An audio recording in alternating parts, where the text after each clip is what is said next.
In today's video, I'm going to teach you how to restore backup from Google One. To get started, open Google One in your browser. This is where Google keeps your storage details, account benefits, and backup information all in one place. If you're already signed into your Google account, you should land directly on your Google One area. If not, sign in first so you can access the correct backup settings tied to your account.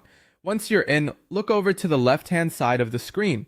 Here, you may see your current plan information, including the Google AI Plus plan area. This section helps confirm that you're in the right Google account environment before moving forward. It's a good idea to quickly check that everything looks familiar, especially if you use more than one Google account. That way, you avoid viewing the wrong backup details. Next, find and click on Backup. This is the section that shows the backup options and related information connected to your device and Google account. Google One backups can include important items like app data, photos, messages, and device settings, depending on what has been backed up previously. Opening this section is the key step because it takes you to the place where restoration guidance is available.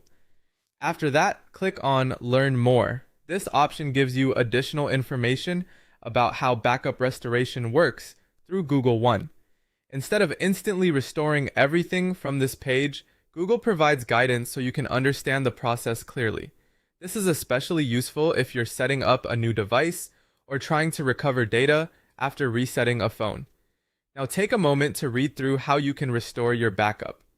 This part is important because the exact restore experience can depend on your device, your Android version, and when the backup was created. Google typically explains when backups are available, what types of data can be restored, and at what point during device setup the restore usually happens. Reading this section carefully can help you avoid confusion later and make sure you know what to expect before starting the restore process on your device. As a helpful tip, pay attention to any notes about eligibility, timing, or device compatibility while reading. Those details can affect whether your backup appears and how much data can be recovered. If you're restoring to a phone, this information is especially useful during the initial setup stage. And that's how to find the restore backup information in Google One. Thanks for watching, and I'll see you in the next video.